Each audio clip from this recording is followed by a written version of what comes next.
Je le soutiendrai jusque dans la tombe que le cinéma d'Hitchcock était misogyne. Non, je parlerai pas de ma vie sexuelle. Depuis que je signe des autographes tous les jours, j'ai vraiment plus une seconde à moi. Salut à tous et bienvenue dans cette nouvelle interview vérité. Aujourd'hui, nous allons nous intéresser à une youtubeuse qui a l'air de privilégier la qualité à la quantité et qui semble avoir à cœur de mettre en avant les femmes au cinéma. Aujourd'hui, je vous propose de découvrir Demoiselle d'horreur, ou en tout cas si vous la connaissez, de la découvrir autrement. C'est parti, on l'appelle tout de suite.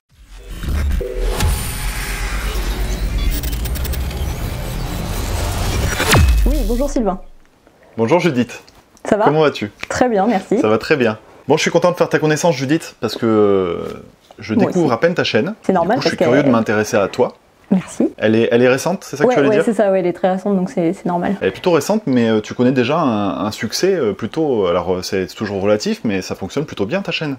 Bah écoute, oui, j'ai été agréablement surprise de l'accueil. Voilà, effectivement, oui, c'est relatif, mais en même temps, c'est un sujet de niche, donc je pense que ouais, je suis pas à plaindre par rapport à l'accueil que j'ai reçu. Alors, Judith, est-ce que tu sais un petit peu à quoi t'attendre? Est-ce que tu sais à quelle sauce tu vas être mangée?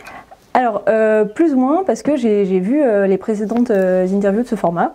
D'accord. Donc voilà, bon après, j'imagine que chaque vidéo dépend de l'individu que tu interviews, donc oui. Voilà. Là, je vais être hyper méchant. Ouais, ok. Je vais être hyper méchant parce que comme j'interviewe une femme, je sais que je vais me faire engueuler, donc je vais y aller franchement.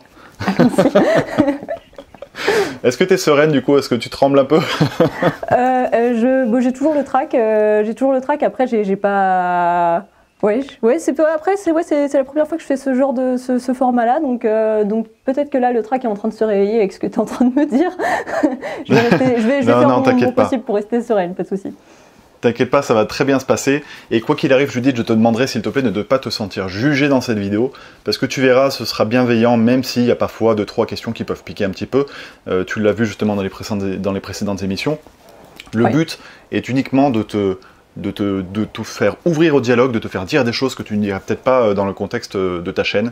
Donc voilà, pas de panique, il n'y aura pas de jugement de ma part, ce sera juste pour te faire parler. Très bien, pas de souci. Judith, tu auras en ta possession 3 cartes, du coup, comme pour les 2 fois précédentes. Tu auras un joker qui te permettra de ne pas répondre à une question. Tu auras également une carte miroir qui te permettra de renvoyer la question à la personne qui la pose, à savoir moi.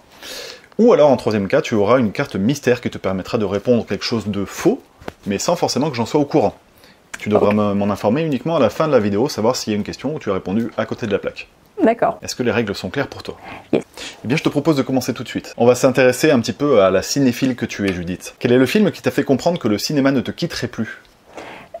Alors je pense que c'est Big Fish de Tim Burton. En fait à cette époque, j'étais jeune ado, je commençais à vraiment aimer le cinéma pour ce que c'était et en fait je traversais une période où j'étais jamais satisfaite des films que je voyais et je disais de tous les films qu'ils étaient pas bien pour telle ou telle raison et un seul défaut en général avait tendance à réussir à me faire détester le film parce que je sais pas, j'avais la prétention d'être quelqu'un de très exigeant à l'époque, je sais pas. Et un soir j'ai vu Big Fish qui m'a émerveillée. Pourtant c'est pas un film sans défaut, hein, mais et tout d'un coup c'est comme si ça m'avait débloqué et à ce moment-là j'ai compris le vrai plaisir que pouvaient m'apporter les films, le fait de voir des films quoi. Et au final c'est rigolo parce que Big Fish, Tim Burton, l'ambiance un peu gothique, glauque, etc. c'est aussi ce qu'on peut retrouver indirectement sur ta chaîne. Mais complètement. Mais d'ailleurs, avant ça, quand j'étais gamine, j'étais déjà fan de Tim Burton avant même de comprendre ce qu'était un réalisateur. Hein. J'étais fan d'Edouard Main d'Argent, L'étrange Noël de Monsieur Jack, Beetlejuice, etc. Mais voilà, là j'étais entrée dans une autre période où je m'étais mise à aimer le cinéma de manière moins spontanée et émotionnelle. Et voilà, j'y suis revenue grâce à Big Fish. Donc oui, effectivement, toujours Tim Burton. Tu le considères toi, du coup, au-dessus du lot dans la filmographie de Tim Burton ou pas? Non, parce que c'est vrai que mon film préféré ça reste Édouard Main d'Argent, puis après un film comme Sleepy Hollow, c'est pareil, c'est beaucoup plus mon genre, enfin le style de choses que j'aime par rapport à Big Fish. Mais voilà, Big Fish pour moi c'est un peu son chant du cygne, c'est-à-dire que c'est vraiment le dernier grand film qu'il a fait après ce que je considère être vraiment maintenant le grand n'importe quoi. Je vais même plus voir ses films au cinéma, je m'y refuse, ça fait de la peine. Donc ouais, non, Big Fish c'est pas forcément mon préféré de sa filmographie, mais il a quand même une place très très spéciale parce que c'est la fin du Tim Burton que j'aime, quoi. Comment tu peux expliquer ce déclin de certains réalisateurs comme ça, comme Tim Burton, qui semble en perte d'inspiration totale? Alors je sais pas si je peux vraiment l'expliquer. Peut-être une piste, c'est parce que donc c'est un réalisateur qui a un univers très marqué, qui tout d'un coup a fait, cet univers a fait son succès, et donc pour vouloir perpétuer ça, il est tombé dans l'autocaricature. En fait, il a dû se mettre la pression pour réussir à répéter justement les éléments qui faisaient son succès, et donc voilà, déjà qu'il a un univers très marqué, mais alors si on tombe dans l'autocaricature d'un univers déjà très marqué. Bah voilà, et puis en plus c'est vrai qu'il a cédé aux sirènes des effets numériques, ce qui était très dommage. Moi je me rappelle, je regardais les bonus de Sleepy Hollow avec délectation, où il expliquait qu'il avait un peu tout filmé en studio avec très peu d'effets numériques et qu'il jouait sur les perspectives trompées, ce que je trouve magnifique, ce que j'adore au cinéma.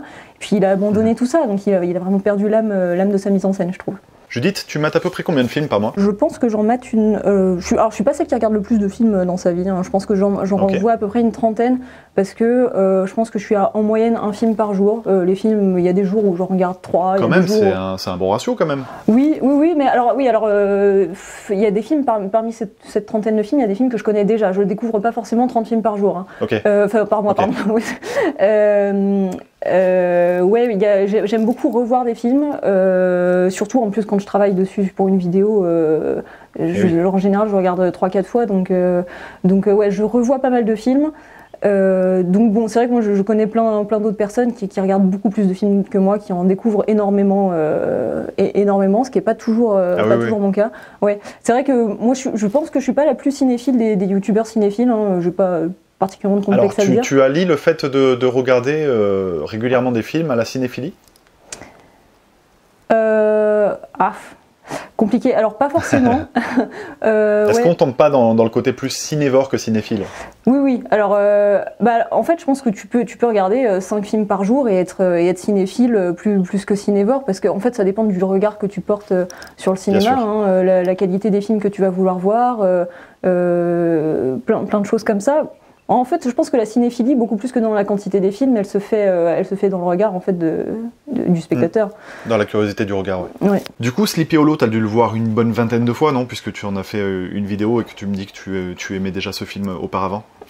Oui, complètement. Même Sleepy Hollow, il y a une période, c'est pareil, à l'adolescence, où parfois, quand j'étais un peu seule chez moi ou quoi, c'était devenu tellement un film familier pour moi, tellement mon univers, que ça a beau être un film d'horreur, c'est vraiment le film que je mettais... Il te rassurait, il te faisait du bien. Pour me rassurer, mais plus comme un doudou, parce que j'y étais tellement habituée et que ça représentait toute l'esthétique que j'adorais. Donc ouais, j'ai beaucoup vu à cette période. Ensuite, après, depuis, je me suis mis à le voir un peu pour Halloween. En général, je le regarde au moins une fois par an, en octobre, on va dire. Et pour ma vidéo, ouais, je l'ai revu pas mal de fois. Penses-tu qu'il est sous-coté? Oh, il a pas. Je pense qu'il. Si, en fait, là où je pense qu'il est sous-coté, peut-être pas pris à part, mais dans la filmographie de Tim Burton, je trouve qu'il est assez peu cité. Ce qui est un peu bizarre. C'est pour ça que je te pose cette question. Oui, récemment, je me suis aperçu, notamment sur les réseaux sociaux, et j'étais très surpris de ça, que les gens ne mettaient pas Sleepy Hollow dans le haut du panier de Tim Burton. C'est vrai que moi c'est un film que j'estime beaucoup aussi, et j'étais assez surpris de ça. C'est pour ça que je te pose cette question. Mais... souvent là où ça m'apparaît le plus, c'est quand je vois des gens qui aiment beaucoup Sweeney Todd par exemple. Alors moi là c'est pareil, à ce moment-là, Sweeney Todd, on est déjà passé dans le Tim Burton que j'aime plus du tout. Mais c'est vrai que... je suis d'accord avec toi. Voilà, mais alors quitte à aimer du Tim Burton qui flirte avec une image noir et blanc, etc., je veux dire, pourquoi pas aimer Sleepy Hollow à la place, c'est tellement mieux quoi. Mais bon... Bon, ça mérite débat, effectivement, parce que là, il y a des gens qui nous regardent et qui nous entendent et qui sont en train de rager. Donc, effectivement, ça mériterait d'être développé, mais on va pas avoir le temps, malheureusement. Judith, quelle est ta réalisatrice préférée? Alors, réalisatrice, je pense que je vais dire Julia Ducournau, même si ça sous-entend de ne se baser que sur un film, du coup. Que sur Grave, un long métrage et un court métrage, parce que j'avais vu son court métrage Junior aussi. C'est un film que je trouve absolument brillant, enfin, on n'est pas loin de la perfection avec ce film, je trouve. Vraiment là, donc on est dans les thématiques que j'adore, une manière de l'exploiter que j'adore. Alors pour l'instant, c'est un film que j'ai vu qu'une fois, parce que c'est vrai, qu'en le voyant, je me suis dit, ok, c'est tellement écœurant par moment que je vais pas le revoir tout de suite. Là maintenant, je pense que je suis prête à le revoir, et ouais, c'est un film vraiment fascinant, hyper intelligent, je trouve. J'espère un jour faire une vidéo dessus. Après, il y a déjà beaucoup de choses qui ont été dites, donc il faut voir si je peux apporter quelque chose, quoi. Et en un film, elle a réussi à surpasser certaines autres réalisatrices qui sont peut-être ancrées dans ton cercle cinéphilique. Oui, alors après, c'est vrai que, toujours. Comme les réalisatrices, surtout dans l'horreur, elles elle commence, on va dire, enfin bien sûr il y en avait avant, mais il y en a plein qui commencent à émerger. Il y a peu de réalisatrices qui ont une filmographie très longue, on va dire. Donc il y a beaucoup de réalisatrices qu'on doit juger pour l'instant sur quelques films.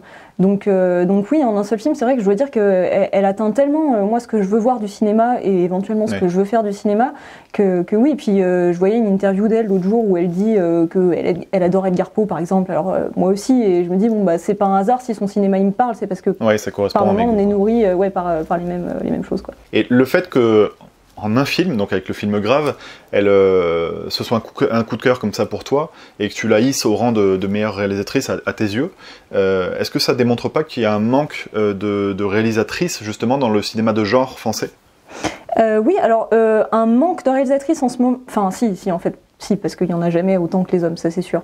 Après, en plus, ce qui est tellement énervant, c'est que les gens ont tendance à dire que si les femmes sont pas réalisatrices, c'est parce qu'elles veulent pas prendre cette place, ou parce que dans le cinéma de genre, parce qu'elles aiment pas l'horreur, etc. Alors ça, c'est complètement faux. Hein. C'est au bout d'un moment, faut bien admettre que le système leur a pas laissé la chance d'arriver aux places justement dominantes comme celle du réalisateur, parce que. Oui, bien sûr, c'est un système, mené par des hommes et qui sont assez justement, qui ont la main dessus, on va dire. Complètement. Puis c'est vrai que la place de réalisateur, donc moi j'ai fait des études pour devenir réalisatrice, à mon petit niveau de réalisatrice de court-métrage, il faut manager une équipe, il faut avoir un minimum d'autorité, il faut savoir bien gérer les gens, etc. Il faut assumer ce qu'on a envie de faire, il faut pouvoir l'imposer aux gens qu'on dirige, etc. C'est le genre de rôle dans lesquels la société dans laquelle on vit n'a pas fantasmé les femmes jusque-là. Donc voilà, effectivement pour l'instant il n'y en a que trop peu, mais j'ai aussi participé à pas mal de festivals de films de genre réalisés en majorité par des femmes, ça j'en ai vu à Berlin, en Angleterre, aux États-Unis, etc. Il y a énormément de femmes de mon âge ou un peu plus vieilles, un peu plus jeunes, qui veulent réaliser de l'horreur. Il y en a plein qui font des courts-métrages là-dessus, et je pense qu'en ce moment c'est un genre qui peut se féminiser beaucoup, et d'ailleurs c'est pour ça que je trouvais ça pertinent de parler des personnages féminins dans les films d'horreur. C'est parce que je pense que l'horreur c'est vraiment le genre cinématographique par lequel les femmes vont reconquérir leur légitimité dans le monde du cinéma. D'accord, très bien. Je dis plutôt série ou film ? Plutôt film. Y a des séries que j'adore, hein, mais c'est vrai que... Comme quoi, par exemple ?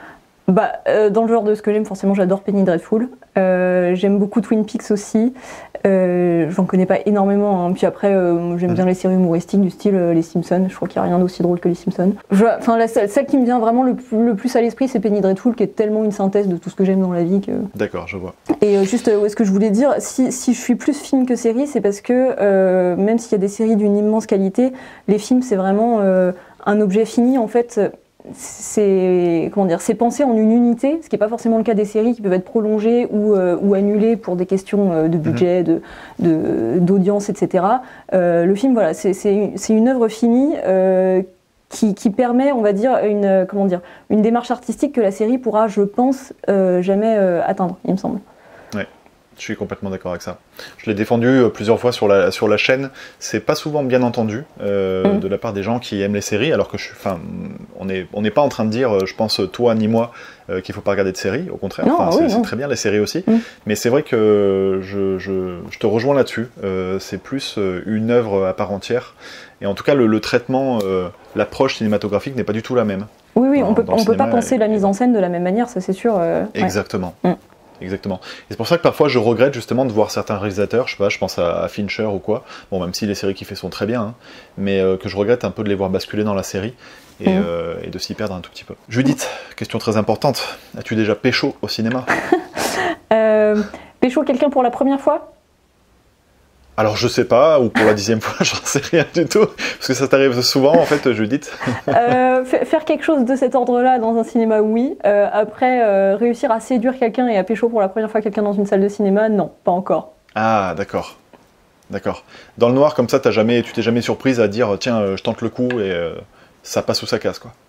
J'aurais bien aimé, hein, ça m'a déjà tenté, mais non, j'ai jamais sauté le pas. T'as pas franchi le pas. Non. Timidité. Oui, tout à fait, ouais. Les popcorn ont eu raison de toi. La personne à côté de toi a mangé des popcorn et là tu dis bon c'est mort. C'est pas pour aujourd'hui. Ah là là, les popcorn au cinéma. Quelle horreur. Un film plaisir coupable que tu ne dévoiles pas souvent ? Alors il y en a plein. Le dernier plaisir coupable que j'ai vu, que j'ai revu pour la je sais pas combienième fois, c'est Equilibrium de Kurt Wimmer. Ah mais... tu vas dire que c'est pas coupable, c'est ça qu'il est bien ?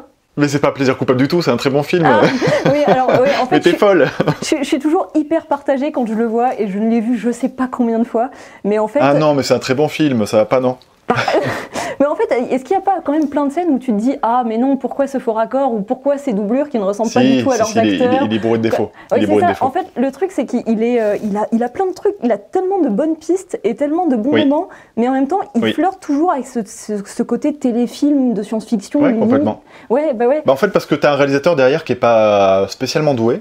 Ouais. Et qu'il a réussi un petit coup de génie. En fait, le film est hyper charmant et effectivement, il y a des scènes qui fonctionnent à merveille. Il y a une thématique, il y a une ambiance.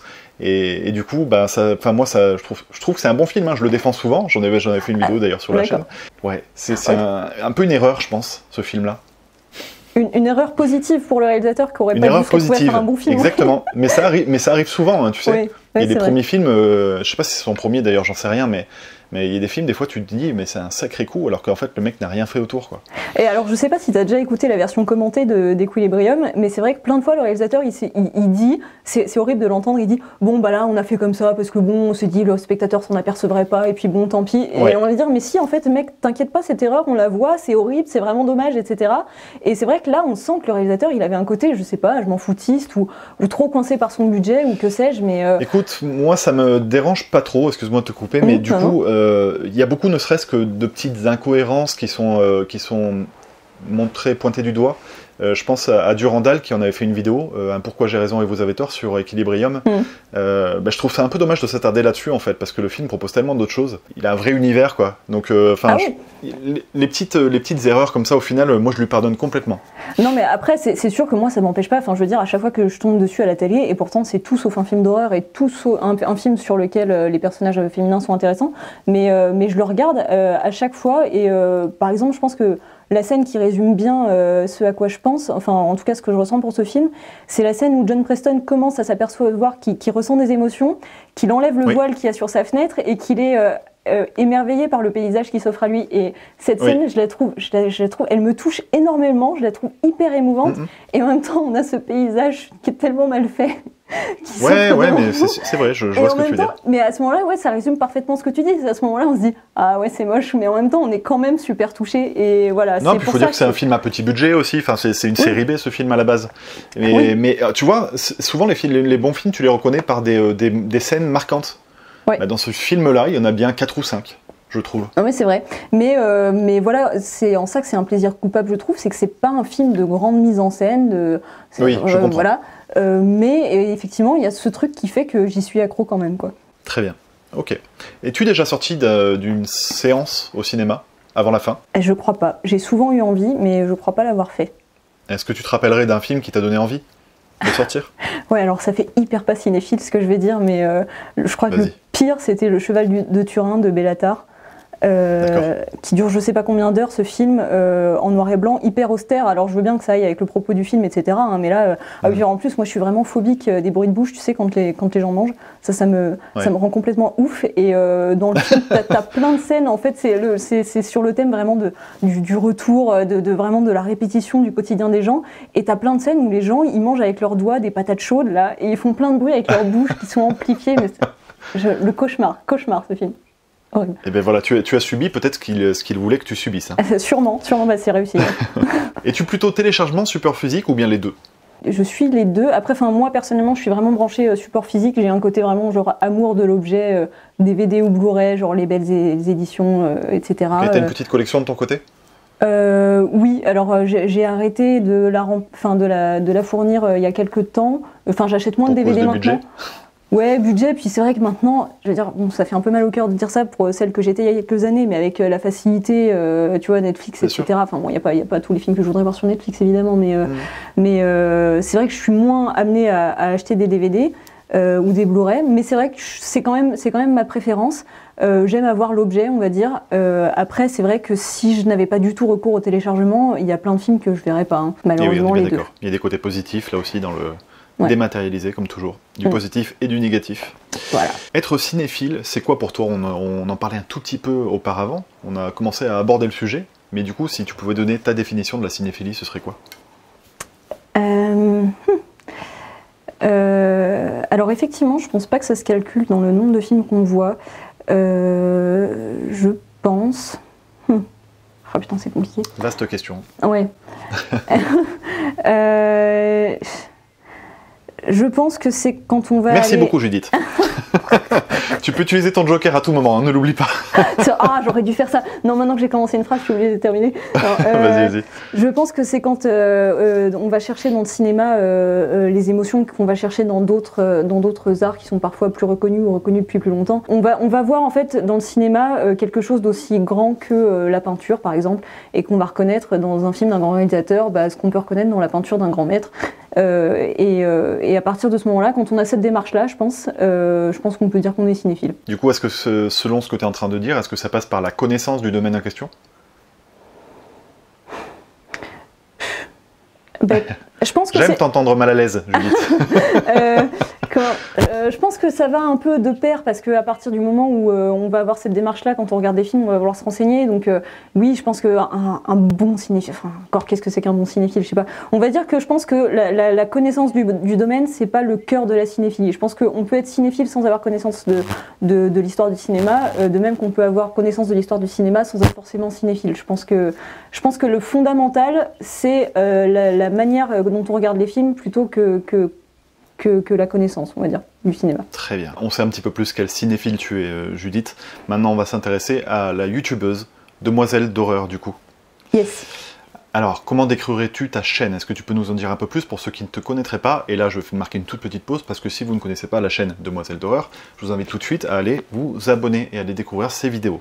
Maintenant, comment tu pourrais donner aux gens l'envie d'aller voir ta chaîne ? Alors, ma chaîne, elle parle de cinéma d'horreur, au sens large. Et elle en parle à travers des analyses de ses personnages féminins.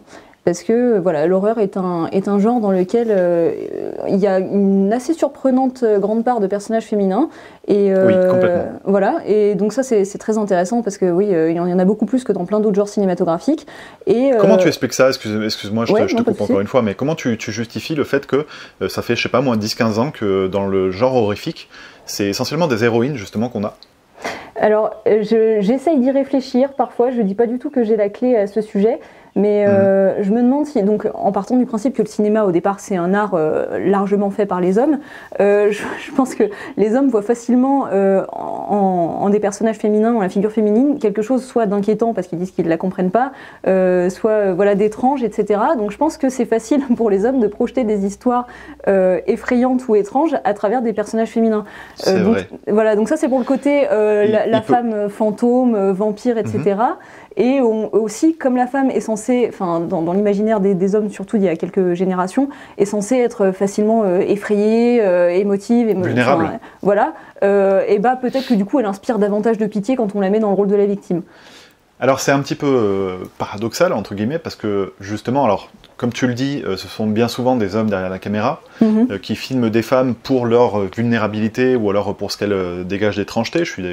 J'entends bien ce que tu dis, mais du coup au final ces héroïnes elles se surpassent, elles se révèlent et elles deviennent des femmes fortes. Au final ces personnages féminins c'est toujours des femmes fortes. T'es d'accord avec moi ? Oui. Alors il y a aussi des films où les filles, des films d'horreur où les filles restent un peu de la chair à pâté pour tueur ou pour je ne sais quel démon, mais c'est vrai qu'en général, oui, le film d'horreur va réussir à hisser les femmes au rang d'héroïnes qui valent le coup, entre guillemets, de femmes fortes, va briser des tabous aussi, et en fait c'est là que je trouve particulièrement intéressant en ce moment qu'on ait des femmes réalisatrices de films d'horreur qui commencent à émerger, c'est parce que je pense que comme l'horreur a été un genre où les hommes ont beaucoup interprété justement le personnage de la femme, donc parfois pour le pire comme pour le meilleur, il y a eu d'excellents films d'horreur avec des personnages féminins très intéressants faits par des hommes et des choses beaucoup plus oubliables. Je pense qu'en fait, les femmes voient en l'horreur le terrain sur lequel elles vont pouvoir reprendre, réécrire en fait leur rôle. Parce que c'est un terrain sur lequel l'homme a complètement écrit leur rôle justement jusque-là. Et donc là, elle voit en fait la manière de reprendre en fait de se réapproprier. De se réapproprier, voilà, exactement, leur personnage et ce qu'on dit d'elle. Parce que voilà, il y a toujours eu des films sur sur le corps de la femme et la manière dont il se transforme, la manière dont ça peut être effrayant, comment dire, l'adolescence, ce que ça peut avoir d'inquiétant chez la femme, etc. Enfin, par exemple, Vidéodrome avait fait une excellente vidéo sur les transformations des adolescentes dans les films d'horreur. Et ben ça a été très très fantasmé et mis en scène par les hommes dans l'horreur. Et les femmes se mettent à faire pareil maintenant en réalisant de l'horreur, et je pense que c'est parce qu'elles veulent se réapproprier tous ces thèmes, qui sont très pertinents, et je pense qu'elles veulent les redire à travers elles. Tu penses qu'il n'y a rien de mieux qu'une femme qui parle de femme pour justement exprimer ce que peut être la féminité au cinéma? Ah, pas forcément. Pas forcément, non, parce que par exemple, je vois Coralie Farja qui a réalisé Revenge, par exemple, je trouve que c'est un Rape and Revenge qui n'apporte pas plus que les Rape and Revenge réalisés par les hommes. Je trouve qu'ils posent les mêmes problèmes. Donc non, pas forcément. C'est une question de regard, de sensibilité. Peut-être que les femmes, elles sont mieux placées pour avoir un discours un peu plus militant. Après, de manière générale, non, pas forcément. Je vois, c'est intéressant dans Mister Babadook, par exemple, donc j'avais fait une vidéo dessus. Là, on brise le tabou d'une mère qui réussit à être une héroïne tout en étant une femme qui a aussi un amour pour son enfant, mais aussi une haine profonde de son enfant. Et ça, c'est un sujet complètement tabou dans la société. Ah oui, complètement. Voilà. Et donc ça, je pense que c'était vraiment intéressant pour le coup que ce soit une femme qui le réalise. Voilà, ce genre de discours, je trouve ça effectivement important que ce soit dit par des femmes parce que c'est elles qui vont le dire tout simplement. Après, de manière générale, non, je pense qu'il y a des réalisateurs qui savent très bien saisir l'essence d'un personnage féminin, il n'y a pas de souci, mais d'ailleurs, la meilleure solution pour bien écrire un personnage féminin, c'est de l'écrire sans penser spécialement à écrire une femme, parce que là, ça nous fait tomber dans des clichés, simplement écrire son personnage et se dire à la fin, bon, bah, il se trouve que c'est une femme. Voilà. Donc un homme est tout à fait capable de le faire.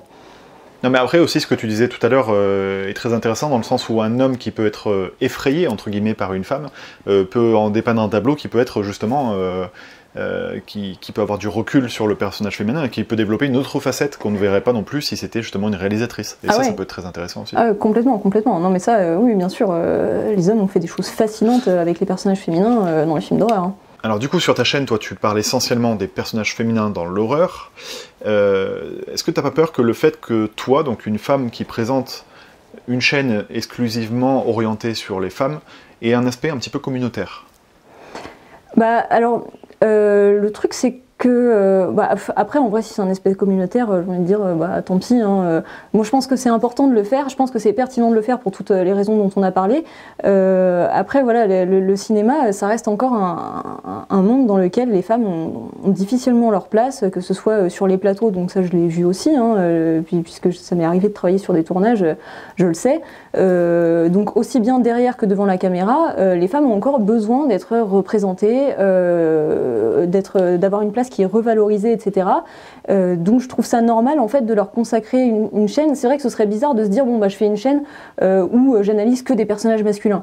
Mais ouais, évidemment ça ferait très bizarre, plus que de dire que je fais une chaîne qui parle que de femmes. Mais c'est parce que bah oui les hommes, désolé mais il y a moins besoin quoi de spécifier. Comme si on était à égalité, j'aurais absolument pas besoin de me dire bon bah je parle que des femmes. Mais elles ont tellement besoin d'être valorisées et présentées comme des personnages qui sont pas nécessairement ni des bimbos de 20 ans, ni des gentilles mamans, ni des castratrices, enfin tous les clichés dans lesquels elles tombent tout le temps. Voilà, tant pis si c'est communautaire, je pense que ça reste important. Est-ce que tu le prends presque comme un devoir, toi, de devoir représenter justement les femmes au cinéma? Est-ce que les hommes, justement, ne le font pas suffisamment? Les hommes ne le font pas suffisamment, je pense. Je le prends comme un devoir. Disons que quand j'ai décidé de faire une chaîne YouTube, j'ai pris comme un devoir d'avoir un minimum de propos féministes. Après, mon propos n'est pas très militant, je pense que je parle avant tout de cinéma, mais j'ai pris comme un devoir de me dire il me faut quand même un angle qui mène un peu ce combat, parce que c'est vraiment important et que j'en ressens le besoin tous les jours, moi. Alors, clairement, tu as dit que tu étais issu donc, du cinéma, tu as fait des études là-dedans? Oui, j'ai fait études de réalisation. Donc justement, tu as des connaissances et tout, et tu l'exprimes très bien dans tes vidéos. Enfin, on sent qu'il y a vraiment du fond dans ton propos. Et c'est pas un tout petit peu, ça peut pas être un peu réducteur, le fait d'orienter uniquement sur un certain type de personnage plutôt que de parler. Tu pourrais faire part de tes connaissances au sens large. Est-ce que c'est uniquement un choix? Est-ce que c'est, enfin, explique-nous un petit peu ça. Alors, en fait, je pourrais faire l'analyse d'un film. D'ailleurs, il y a des gens qui le font très bien sur YouTube. Hein, je vois les vidéos de Monsieur Bobine. Enfin, je ne vais pas me mettre à citer les gens parce qu'il y en a plein qui le font très bien.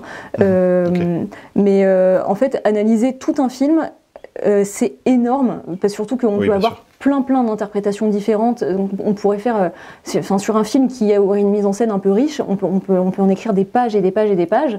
Donc moi, j'avais pas envie de faire des vidéos de des heures et des heures, surtout que se lancer dans une analyse exhaustive, ça voudrait dire forcément être hyper frustré parce qu'on n'arriverait jamais à tout dire. Et après avoir sorti sa vidéo, on reverrait le film, on se dira ah putain, mais il y avait cet angle-là aussi que j'ai pas dit, c'est trop bête, etc. Donc en fait, moi j'aime bien travailler avec des contraintes qui forcent à être plus focus, plus comment dire, à resserrer son propos selon ça te met un cadre en fait. Ouais, voilà, c'est ça. Ça permet de ne pas partir dans toutes les directions et de me forcer à avoir un prisme qui va me faire étudier le film sous un angle qui n'a pas forcément déjà été fait, quoi. Et du coup, t'as pas peur justement, parce que YouTube, c'est pareil, c'est assez masculin. Tu n'as pas peur d'être catalogué justement uniquement féministe au détriment du travail que tu peux fournir? Alors je vois bien qu'il y a des gens qui font le raccourci, effectivement, parfois. Après, tant pis, je préfère être catalogué féministe et que les gens passent à côté. Enfin, je veux dire, les gens qui se diront que je parle pas de cinéma, et que je parle que de féminisme, enfin... je trouve que c'est tellement pas le cas dans mes vidéos, j'ai envie de dire, tant pis, ces gens-là, ils regarderont pas mes vidéos et ce sera vraiment pas très grave, quoi. Ouais. C'est vrai que j'ai eu des commentaires que j'ai trouvé très étranges, de gens c'était pas du tout des commentaires méchants d'ailleurs, mais de gens qui me disent, oui, alors j'aime bien tes vidéos, mais par contre, je trouve que tu parles quand même beaucoup des femmes.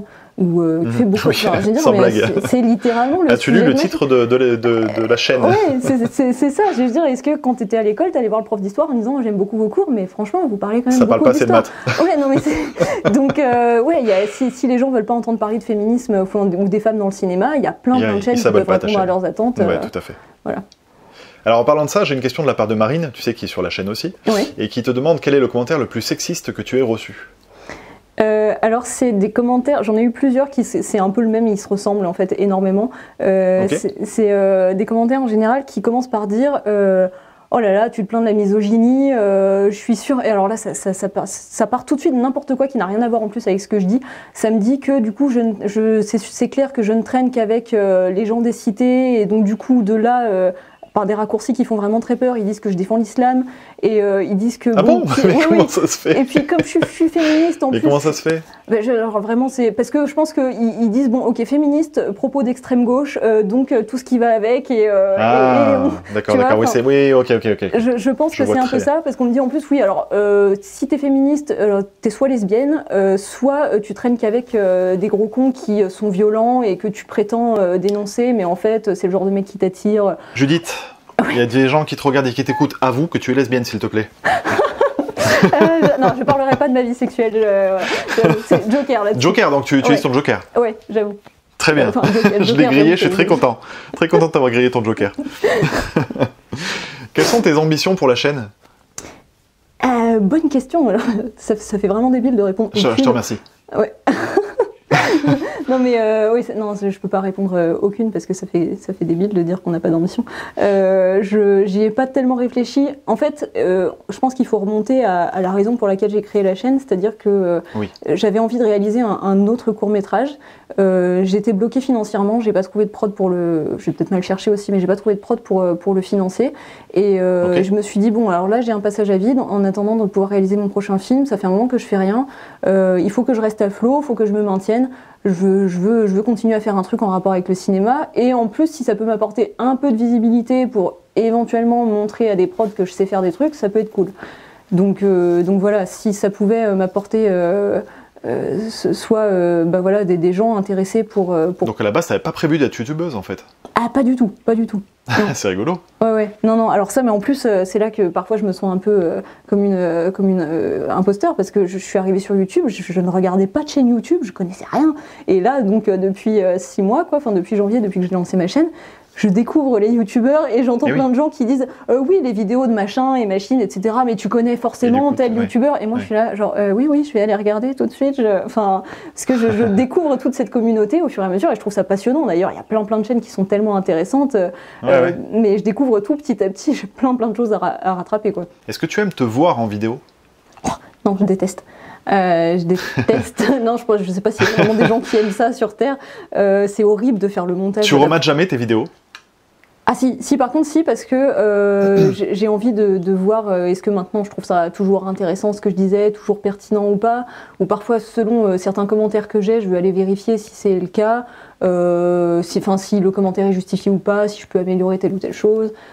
Puis aussi parfois j'aime bien comparer quand j'ai regardé plusieurs bonnes vidéos de youtubeurs ou de youtubeuses, j'ai envie de me dire bon bah est-ce que quand je regarde une de mes vidéos derrière, est-ce que ça pique par exemple, ou est-ce que ça va. Et donc t'es ouais. dans la remise en question en fait pour la qualité de tes vidéos quoi. Oui. Oui, parce que c'est vrai que YouTube c'est facilement un piège, c'est vrai qu'on a plein de commentaires adorables et c'est top, hein, mais de gens qui disent ouais, c'est génial et tout, et c'est adorable de la part de ces gens-là, mais faut jamais prendre ça pour acquis, il faut toujours se remettre en question, parce que si on n'écoute que les gens très très gentils dans les commentaires, on a tout de suite l'impression que c'est bon, qu'on n'a plus rien à faire, or c'est jamais le cas. Tu penses qu'il faut tenir compte justement des commentaires qui sont laissés sous tes vidéos? Ouais, alors quand ils sont constructifs, oui, enfin, c'est ce que c'est ce que tout le monde dit plus ou moins. C'est-à-dire qu'effectivement le genre de commentaires dont je parlais plus tôt sur le fait que quand on est féministe, on est forcément soit lesbienne, soit on sort avec des mecs violents. Ce commentaire-là, je n'y prête pas beaucoup d'attention. Mais sinon. Ça oui, t'affecte jamais de lire des choses comme ça? Tu te dis pas quel monde de merde? Un peu, ouais, alors oui, ça me fait un peu dire ça. Après ça, c'est tellement déconnant comme commentaire que vraiment je me dis, bon, oui, alors, je comprends. Il est perdu pour la Il n'y a science, jamais des commentaires qui t'ont vraiment blessé? Alors par contre, si, je me rappelle quand j'ai sorti ma vidéo sur Rebecca Hitchcock, j'ai eu le malheur de dire, mais je le soutiendrai jusque dans la tombe, que le cinéma d'Hitchcock était misogyne. Ce qui ne veut pas dire que j'aime pas le cinéma d'Hitchcock, parce que justement, enfin, j'ai fait une vidéo au contraire, dessus. si tu en... ouais. Oui, voilà. Alors c'est vrai que j'ai dit que voilà, j'avais du mal avec le cinéma d'Hitchcock en général pour son côté misogyne, ce qui m'empêchait pas d'adorer ce film et pourtant de souligner voilà des aspects très misogynes. Et il y a énormément de gens qui ont très mal pris le fait que j'avais dit que le cinéma d'Hitchcock était misogyne. Pourtant, pour moi, il me semble que c'est tellement évident, je pensais même pas que les gens allaient se dire quoi, comment ça. Donc, Mais tu sais, je pense que même si simplement tu avais dit que tu n'aimais pas Hitchcock, tu aurais eu le même genre de retour. Oui. C'est-à-dire qu'il y a des espèces d'acquis, pour être cinéphile, il faut aimer tel ou tel réalisateur. Je pense qu'il y a des espèces de vagues comme ça. Oui, mais ça c'est vrai que j'avais l'impression de faire un coming out quand je disais que voilà, moi j'avais des réserves sur Hitchcock. Il y a des réalisateurs, on n'a pas le droit d'y toucher. Alors désolé, voilà, moi Hitchcock, j'ai des reproches à lui faire, effectivement, parce que quand on est une femme, il y a certains de ces films, je suis désolée, mais c'est comme ça, qui sont vraiment pénibles à regarder pour leur misogynie. Rebecca, il a beau être génial, il y a parfois des répliques, il faut réussir à se les prendre dans la tronche, hein, c'est pas toujours évident. Donc je trouvais ça hyper logique selon le thème de ma chaîne de le dire. Et ce que j'ai trouvé dur, voilà, c'était les gens qui refusaient de voir ça en face, parce que je me disais, ah la vache, si les gens ils refusent d'admettre que le cinéma d'Hitchcock, qui est hyper misogyne, l'est, et ça veut encore une fois, ça veut pas dire qu'on lui enlève ses qualités, bah c'est que là, vraiment, le boulot, parce que c'est des commentaires rédigés par des gens normaux, quoi. Enfin, donc, après, est-ce que la misogynie est pas culturellement ancrée dans notre regard de spectateur masculin, et que du coup, peut-être que c'est pas des choses qui nous sautent aux yeux au moment où on découvre le cinéma d'Hitchcock? Mais complètement, mais enfin, oui, je pense que c'est complètement le cas, et c'est normal, enfin, je veux dire, on est tellement éduqués comme ça. Mais par contre, ce qui est dommage, c'est quand, voilà, on a une femme qui vous dit qu'en tant que spectatrice, elle l'a noté, elle le ressent bien, parfois elle en souffre, c'est bête de pas l'écouter, de refuser de l'écouter en disant, enfin en balayant ça d'un revers de main, en disant non, Hitchcock c'est le plus grand, surtout on n'en dit pas de mal. C'est bête, quoi. Et donc voilà, ça c'était plus blessant parce que ça venait de gens qui avaient l'air tout à fait cinéphiles, et que quand je disais ouais, Hitchcock, on sait par ailleurs qu'il avait des comportements très limites avec ses actrices, notamment avec Tippi Hedren, donc il a quand même ruiné la carrière parce qu'elle refusait de coucher avec lui, et qu'on me dit oui, enfin bon, ça, voilà, c'est bon, détail, etc. Alors je veux bien, enfin désolé. Évidemment que c'est un détail, elle aurait dû coucher avec lui, je vois pas le problème. Non mais voilà, en plus que... Alors après que vous vouliez séparer l'homme de l'artiste, on va pas rentrer dans ce débat sans fin, mais je veux dire, chez Hitchcock, en plus, c'est vraiment quelque chose qui se ressent vraiment dans son cinéma. Donc là, ça me blessait plus qu'on remette ça en question, et c'est les commentaires que j'ai sans doute le plus mal pris, on va dire. Du coup, tu me dis que t'as pas vraiment d'ambition pour ta chaîne, en tout cas tu n'en avais pas au moment où tu t'es lancé. Est-ce que maintenant que tu vois que quand tu fais des vidéos, il y a du retour, il y a des vues, etc., est-ce que tu te mets à rêver d'un peu plus gros? Oui, alors c'est vrai que le nombre d'abonnés, ça peut être sympa de le voir monter, parce qu'on se dit à ce moment-là que comme moi j'ai un propos qui a effectivement un angle féministe, comme on le disait, c'est toujours sympa de se dire que c'est un propos qui peut séduire un certain nombre de gens, et de plus en plus de gens, bah ça c'est plutôt chouette. Et après, si ma chaîne prend de l'ampleur, peut-être que je pourrais prétendre à avoir une mise en scène peut-être un peu plus sympa que simplement me filmer face cam. Enfin, je vois par exemple les premières vidéos que j'ai connues, comme beaucoup, c'était les vidéos du Fossoyeur qui s'est mis à faire limite des petits courts-métrages autour de ses vidéos. Voilà, donc ça peut être hyper sympa, multiplier les formats, etc. C'est vrai que du coup, ça me donne hyper envie de commencer à penser à plein d'autres choses comme ça. J'y suis pas encore, hein, voilà, j'ai que mon petit niveau de youtubeuse pour l'instant, mais ce serait sympa de commencer à voir un peu plus grand. Je sais pas encore exactement dans quelle mesure.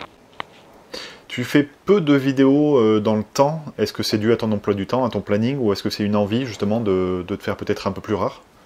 Non, c'est pas une envie, c'est que les vidéos me prennent du temps. J'espère, alors maintenant que je deviens plus, comment dire, plus indépendante au niveau du matériel. C'est ça le mot que tu cherchais? Oui, c'est ça, tout à fait. Depuis que je signe des autographes tous les jours, j'ai vraiment plus le second avis.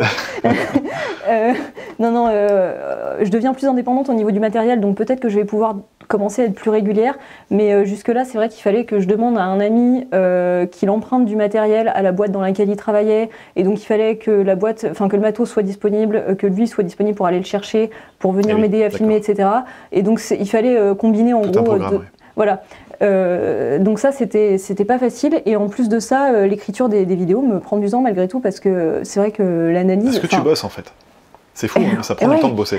Non, c'est vrai, non mais c'est vrai que parfois, je me rends compte qu'en fait, une vidéo, ça demande quand même vachement de temps d'écriture. Alors parfois, même quand on n'est pas vraiment en train d'écrire devant son ordinateur, voilà, le film, il faut le voir plusieurs fois. Il faut laisser mûrir aussi. Parfois, on n'est pas en train d'écrire, mais les choses se forment dans notre tête, on laisse reposer, etc. C'est important. Et en général, après, la vraie phase d'écriture, bah, elle prend un certain nombre d'heures. Moi, je sais que je procède exactement quand j'écris une analyse de film, enfin, quand j'écris une vidéo, je procède exactement de la manière dont je faisais mes dissertations quand j'étais en prépa, par exemple. Et c'était des dissertations, donc on avait travaillé en amont, et quand on les rédigeait, bah, c'était 6 heures sur table, quoi.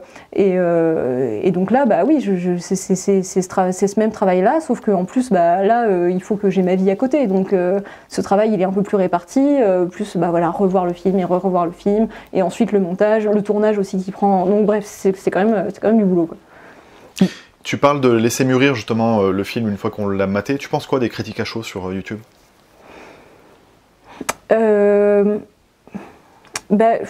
Moi, on va dire que je trouve ça utile dans le sens où moi, ça me sert. Hein. Parfois, j'aime bien avoir un avis comme ça, spontané, on va dire, de quelqu'un sur un film. Ça m'aide soit à développer ma curiosité pour ce film, soit, voilà, oui, parce que ça nourrit ma curiosité. Après, je sais pas comment. Non, c'est un exercice que je trouve bien, que je trouve utile. Moi, c'est pas ce que j'ai envie de faire, parce que moi, j'aime vraiment beaucoup le fait d'analyser, et ce qu'on voit pas si souvent sur YouTube. En fait, j'ai l'impression. Je me demande si t'es pas en train d'utiliser ta carte mystère là. Je suis en train de me poser la question pendant que tu me parles. Excuse-moi, du coup, je t'ai coupé, mais. Vas-y, je te laisse poursuivre. J'aurais peut-être. Ça aurait été marrant que je le fasse. Non, j'ai pas pensé. Je vois par exemple les critiques de ma collègue Laura Fégenre, par exemple. Je trouve ça très chouette. Elle voit plein de films, et c'est super de pouvoir avoir. Comment dire. Bon, t'as pas envie de te fâcher avec Laura, en fait, c'est ça? Non. Non, c'est juste que moi je pense que c'est un exercice sur lequel je serais très mauvaise. C'est pour ça que parce que moi justement, pour avoir l'impression d'avoir un avis légitime sur un film, il faut que je me dise, attends, alors donc il faut que j'en pense tel truc, mais alors dans ces cas-là, pourquoi est-ce que je pense ça de ce film, et donc qu'est-ce qui dans la mise en scène m'a fait penser ça de ce film, etc. Et je vais vouloir aller vers l'analyse. Je pense que c'est ce qui me convient le mieux. La critique à chaud, franchement, j'en consomme sur YouTube, et je trouve ça très bien que les youtubeurs le fassent. Surtout qu'en plus ça leur permet d'être très productifs. Je vois Laura, elle sort des vidéos tout le temps, et je trouve ça vraiment top, hein, ça me fait hyper envie. Je pense que c'est juste deux types de travail hyper différents, et je suis juste pas faite pour la critique à chaud, mais je trouve ça bien que les gens le fassent. Ne t'inquiète pas, j'étais pas en train d'essayer. Enfin, si, j'étais en train d'essayer de te faire dire quelque chose que tu ne voulais pas dire, mais j'ai pas réussi. Donc c'est pas très intéressant. Par contre, c'est vrai que ce qu'il y a de cool avec les youtubeuses, c'est qu'on est assez solidaires. Enfin, je vois avec Laura et notre petit groupe qu'on appelle la sororité, là, de nanas, de blogueuses et youtubeuses qui parlent d'horreur. Donc il y a Laura, il y a Welcome to Prime Beach, et les blogueuses Léo Yorilo et Bon Chic Bon Genre. Bah, on aime faire des lives ensemble, et voilà, faire promouvoir la voix féminine justement dans le cinéma de genre et d'horreur. Et donc on est spécialement attentive au travail les unes des autres, et je pense effectivement que c'est important parce que comme ça on peut se défendre et faire la promotion des unes et des autres quand on est face à des youtubeurs qui disent mais il n'y a pas de femmes sur YouTube, alors que si. Alors ça c'est un vrai sujet, parce que figure-toi que bon, moi c'est pareil, quand je me suis lancé sur YouTube, je connaissais pas la plateforme, c'est-à-dire que je regardais pas d'autres youtubeurs, ou en tout cas très peu. Et quand j'ai cherché justement des collègues, c'est-à-dire des youtubeurs et youtubeuses cinéma, je sais pas si c'est un tri de la part de YouTube, mais je te promets que dans les recherches, et en tout cas dans les suggestions, je n'ai quasiment pas, voire jamais, de propositions de chaînes de youtubeuses. Ouais, mais je te crois, hein. Je te crois. Je pense qu'il faut aller les chercher. Je pense qu'elles sont complètement là. Après, il faut aller les chercher plus, parce que... Alors, à la fois, il faut aller les chercher, et à la fois, il faut vous manifester aussi. Parce que tu sais, moi, je pense, dans les commentaires de nos vidéos, enfin, régulièrement, il y a des youtubeurs qui viennent dire « Coucou, au fait, moi aussi, j'ai une chaîne, machin, etc. » Alors la démarche est un petit peu, parfois un petit peu agaçante peut-être, mais en tout cas, je te promets que j'ai connu la moitié des youtubeurs que je connais aujourd'hui de cette façon-là. Ah oui. Et peut-être aussi qu'il y a un rôle en tout cas à jouer là-dedans, à vous faire connaître. Parce que il faut pas penser non plus que c'est les youtubeurs qui cherchent forcément à ne pas montrer les youtubeuses, parce que je sais qu'il y en a certaines qui pensent ça, qu'on est un petit peu le côté macho et qu'on n'a pas envie que les youtubeuses prennent du grade, je sais pas comment on peut dire, mais bon, je vais le dire comme ça. Mais en tout cas, c'est pas le cas. En tout cas, nous concernant, c'est pas le cas. Et donc, je pense qu'il faut pas hésiter à venir faire des coucous. Tu vois, nous, par exemple, on fait des rencontres youtubeurs abonnés, et ben, à chaque fois que j'ai invité des youtubeuses, j'ai invité celles que je connaissais, quoi. Et il y en a peu.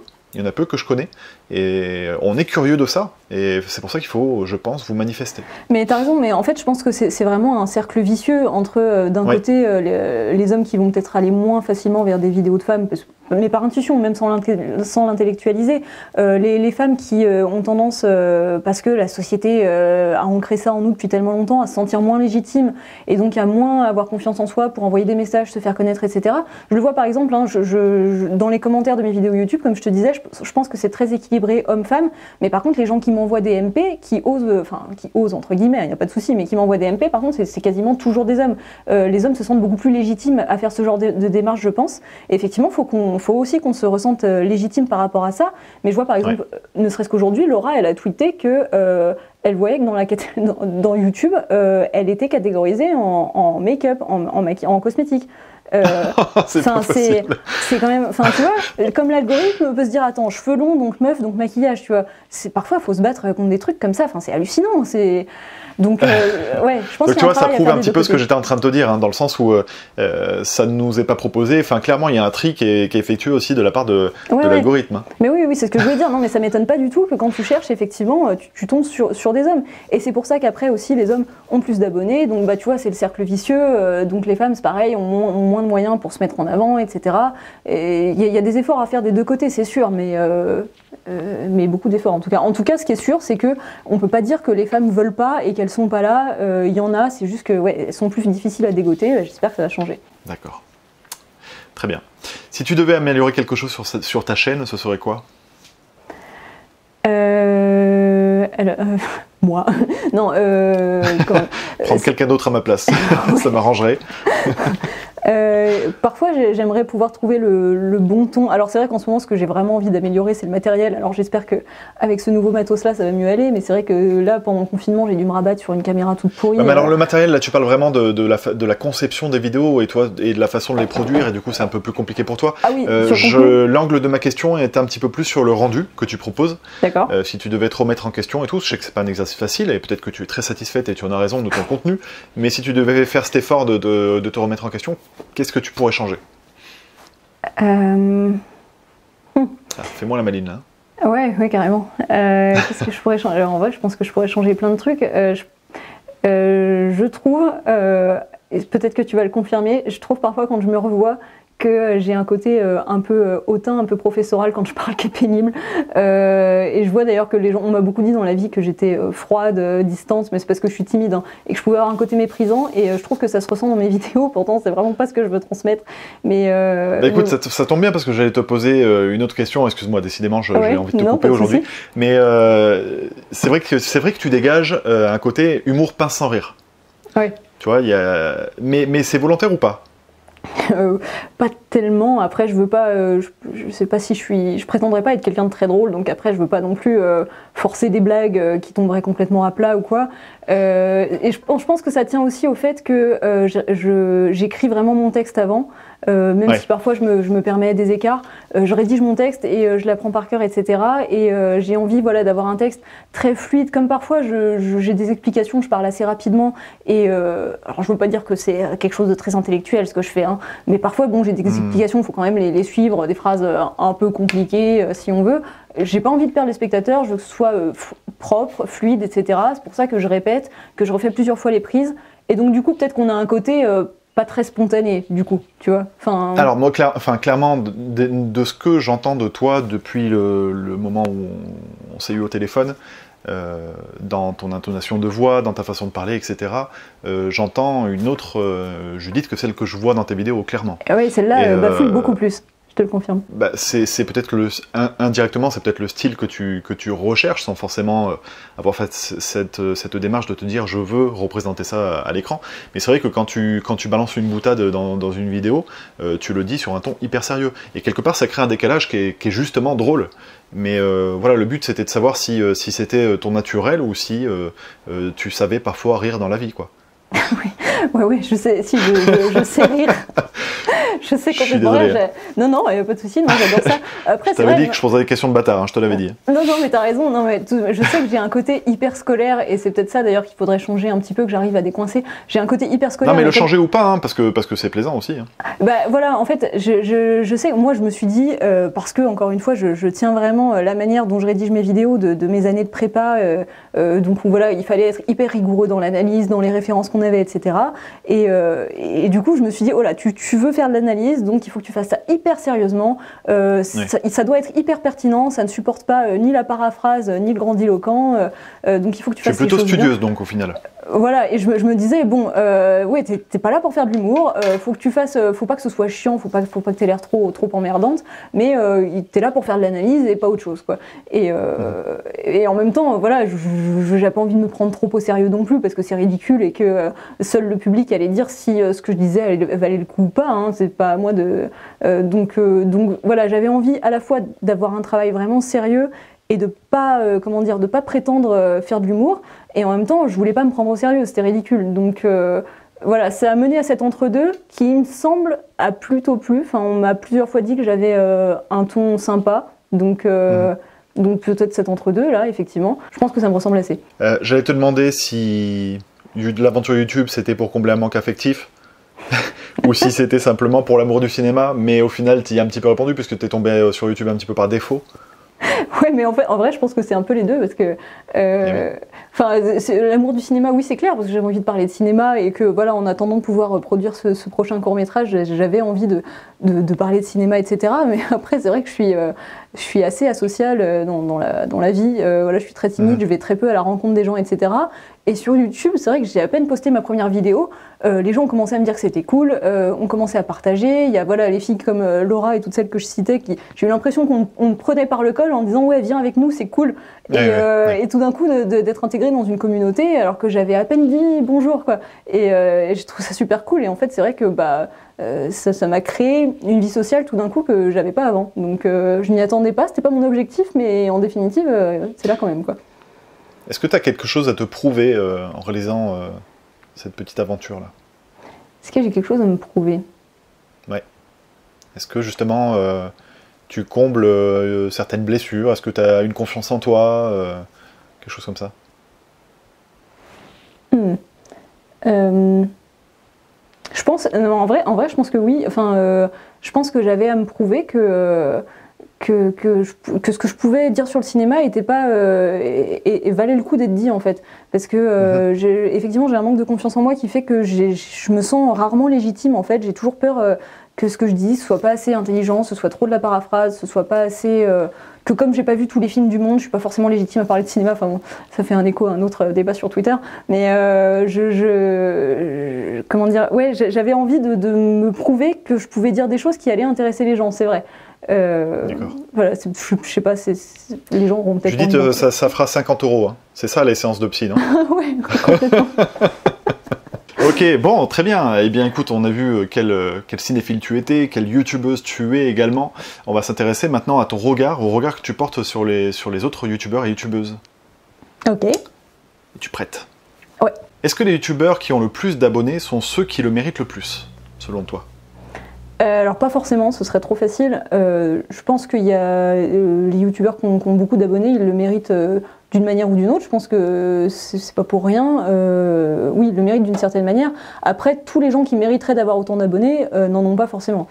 Voilà, je remets pas en cause le nombre d'abonnés des youtubeurs qui en ont beaucoup parce qu'ils ont forcément bossé pour en arriver là, ça se fait pas n'importe comment. Après, ouais, il y a plein de gens dont le travail reste dans l'oubli, qui parfois fournissent un travail qui est au moins aussi bien, voire meilleur, et qui pour X raisons n'est pas aussi connu parce que les gens vont parfois vers du contenu plus facile d'accès ou sont plus attachés, et je les comprends, hein, mais à la qualité de l'image plutôt qu'à la qualité du contenu, etc. Donc ouais, il y a plein de super tafs sur YouTube qui sont pas reconnus comme ils devraient, hein, c'est sûr. Et alors, par rapport à la discussion qu'on a eue dans la précédente interview vérité avec Reggie Gorilla, est-ce que tu comprends la jalousie que peuvent avoir certains youtubeurs envers d'autres qui ont plus de succès? Alors oui, alors jalousie c'est peut-être un peu fort, mais peut-être un peu d'amertume, on va dire.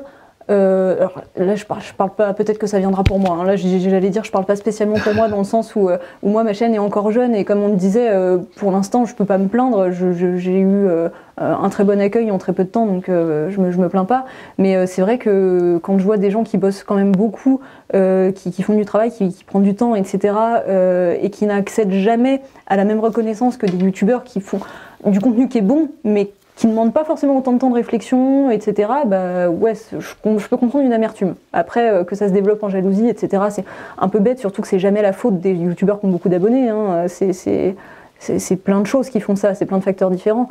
Mais ouais, la frustration des gens qui travaillent et qui sont pas reconnus, ça, forcément. Hein. Une youtubeuse ou bien un youtubeur qui te fait rager? Dans la continuité. Ah ouais, j'ai utilisé mon joker. Non. Non, c'est pas le moment.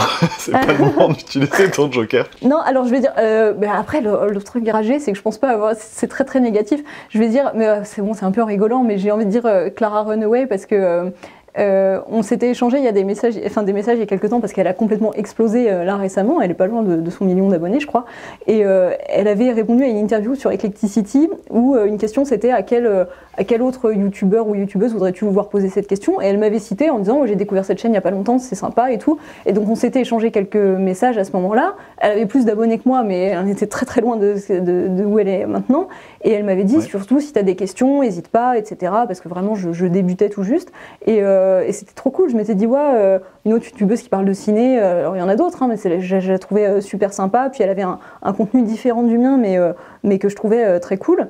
Et je sais pas pourquoi, on n'était pas si loin du même niveau, entre guillemets, au départ. Et tout d'un coup, elle a explosé, sans que je sache pourquoi. Enfin, je dis pas qu'elle le mérite pas parce qu'elle fait du bon taf, hein, mais tout d'un coup, elle a explosé. C'est vrai que tu te dis, putain, comment elle a fait? Donc, mais après. Tu ressens la petite amertume là finalement alors du coup. Là c'est vrai qu'on se dit, après encore une fois, moi si j'avais 1 million d'abonnés, je sais même pas encore comment j'utiliserais cette donnée. En fait, je sais pas exactement ce que ça m'apporterait. Et puis elle, en plus, je crois qu'elle est sur YouTube depuis plus longtemps, donc c'est normal qu'elle ait décollé et pas moi. Enfin, je veux dire, c'est vraiment pas grave. Mais c'est vrai qu'à ce moment-là, on se dit, waouh, c'est vrai que. Enfin voilà, si je devais dire quelqu'un, ce serait elle, mais en vrai, je pense qu'elle mérite son million d'abonnés, il n'y a pas de souci, quoi. Es-tu satisfaite du niveau global des critiques ciné sur YouTube? Ouais. Je pense qu'on a de tout, on en a pour tous les goûts. Voilà, on a effectivement les critiques à chaud, on a de l'analyse. En général, moi, quand je cherche un avis sur un film, je le trouve, quoi. Je sais pas ce que je pourrais... Ouais. Ok, très bien. Es-tu envieuse du succès? Bon, ça rejoint la question, je sais pas si je te la pose celle-là, parce qu'au final, ça rejoint, tu m'y as déjà répondu. Es-tu envieuse du succès de certains youtubeurs? Ouais, alors en vrai, je pense que ça viendra, mais c'est pas encore vraiment le cas. Pour l'instant, je suis juste contente à mon petit niveau. Si dans 5 ans, je suis toujours sur YouTube et que je gagne un abonné tous les 10 ans, et que je fournis toujours le même travail, forcément, au bout d'un moment, je vais être vénère. Hein. Mais pour l'instant, ça va. Alors, dans 5 ans, si jamais tu sentais que ça prenait, tu t'imagines avec combien d'abonnés, justement? Oh là là. Aucune idée. 5 ans, je sais pas si là j'ai quoi, j'ai 1600, un truc comme ça je crois, j'ai 1700. 1800, ouais. Merci, 1800. Je les connais tous personnellement, je les adore. Je veux dire, dans 5 ans, je sais pas, 3000 peut-être si on est toujours sur le numérique. Et qu'est-ce que tu racontes? Mais je sais pas, non, mais parce que. T'en as 1800, tu me dis dans 5 ans, j'en ai avoir 3000, mais les 3000, tu les auras dans 6 mois. Non, alors pas forcément, parce que justement, j'en gagne beaucoup moins, en fait, parce qu'au début, comme j'ai commencé par voilà, mon entourage, puis après tous les gens qui sont vraiment intéressés par ce sujet de niche, etc., en fait, au départ, à chaque vidéo, j'en gagnais plusieurs centaines, et maintenant, plus du tout, j'en gagne plus du tout autant à chaque vidéo, parce que j'ai déjà conquis, entre guillemets, le public le plus facile à conquérir. Donc, pour la suite, voilà, je vais sans doute plus ramer pour ramener de nouveaux abonnés, je pense. Bon, alors moi, je fais un petit pronostic. On en reparlera dans 5 ans, d'accord? Je pense que tu seras à plus de 3000 abonnés. Moi, je te vois dans 5 ans à 47 800 abonnés, exactement. D'accord, c'est très précis et je t'invite à me recontacter dans 5 ans, tu m'appelles et on en discute et si j'ai tort, c'est moi qui paye un verre, si j'ai raison, c'est toi qui le payes. J'espère que tu as raison, ok, ouais, je te payerai plusieurs verres même, je suis à 47 000, pas de souci. Oui, tu seras pété de thunes, mais justement, moi je serai toujours avec mes 20 000 abonnés et tu voudras plus me parler parce que je serai un petit youtubeur à tes yeux. Écoute, tu me ressortiras cette vidéo si et promis, je te payerai un verre. Je posterai, tu sais, sur les réseaux sociaux, cette femme est une traître. Ça va dénoncer, ouais, pas de souci. Elle ne tient pas ses promesses. Bien. Je te remercie, Judith, d'avoir répondu à toutes ces questions. Ah, merci de me les avoir posées. Je me dois de te poser cette question. As-tu utilisé ta carte mystère? Ben non. Pas du tout. Oui. Ah, non, donc en fait, à quoi ça sert que je me casse le cul à faire des règles, Judith? Mais si, t'as raison, parce qu'en même temps, c'est super marrant. C'est vrai que je m'étais dit, putain, mais cette carte, il faut que j'utilise, c'est trop drôle. Mais à chaque... Ah oui, c'est bien, c'est tombé à l'eau du coup. Ben ouais, oh là là. Écoute, tes questions, elles sont vraiment trop intéressantes, donc on a trop... Judith, est-ce que t'as envie de faire foirer mon format, bordel? Faut le dire tout de suite. Oui. Tu vois, là, j'ai utilisé ma carte mystère. C'est donc toi le troll. Bon, très bien. Une dernière fois, je vais inviter tous ceux qui ne te connaîtraient pas à aller checker ta chaîne pour voir si ça leur convient et s'y abonner, si évidemment, si ça leur plaît. Et puis, je te remercie, je te dis à plus, Judith. Merci à toi, oui. C'est le moment de dire au revoir à tout le monde. Au revoir tout le monde, merci beaucoup. Au revoir tout le monde. Salut, salut.